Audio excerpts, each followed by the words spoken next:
தேவன் பரலோகத்தின் ரகசியத்தை குறித்த சத்திய விதையை நமக்கு தருகிறார். அதை பயிரிட வேண்டியது நமது கடமை. அந்த சத்திய விதையை நம் இருதயத்தில் விதைப்பதற்கு முன் உலக ஆசைகள், உலக கவலைகளாகிய முட்களை இருதயத்திலிருந்து வெட்டி மாற்ற வேண்டும். நமது மனதில் அந்த சத்தியத்தை குறித்து யோசிக்கும் போது அதிக புரிதல் கிடைக்கிறது. கல்லான இருதயம் விதையை உட்கொள்ள பக்குவப்படுத்தப்படுகிறது. பக்குவப்பட்ட இருதயத்தில் சத்திய விதையை வைத்து இரவும் பகலும் தியானிக்கும் போது விதை இருதயத்தில் புதைகிறது. தேவன் பரிசுத்த ஆவியாகிய மழையை பொழிய பண்ணி அதை முளைத்தெழும்ப செய்கிறார். அதை நம் வாழ்க்கையில் வளர செய்கிறார். அது வளர்ந்து பலன் கொடுக்கும், அநேக விதைகளை கொடுக்கும்.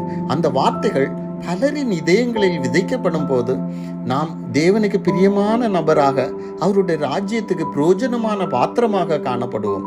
தேவன் நமக்கு இன்னும் அநேக மறைந்திருக்கும் சத்திய விதைகளை தருகிறார். பரலோகத்தின் ரகசியங்களை நமக்கு வெளிப்படுத்துகிறார். பெற்றுக்கொண்ட விதையை பிரயோஜனப்படுத்தாதவனிடமிருந்து உள்ளதையும் பிடுக்கி உள்ளவனுக்கு கொடுக்கிறார். எனவே தான் மத்தேயு 13:12 இயேசு, உள்ளவனவனோ அவனுக்கு கொடுக்கப்படும், இல்லாதவனவனோ அவன் தனக்கு உண்டென்று நினைக்கிறதும் அவனிடமிருந்து எடுத்துக்கொள்ளப்படும் என்றார்.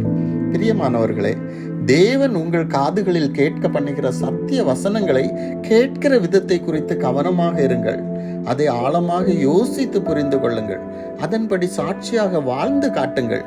அஜாக்கிரதையோடு கேட்டால் உள்ளதையும் இழந்து விடுவீர்கள். ஆமென்.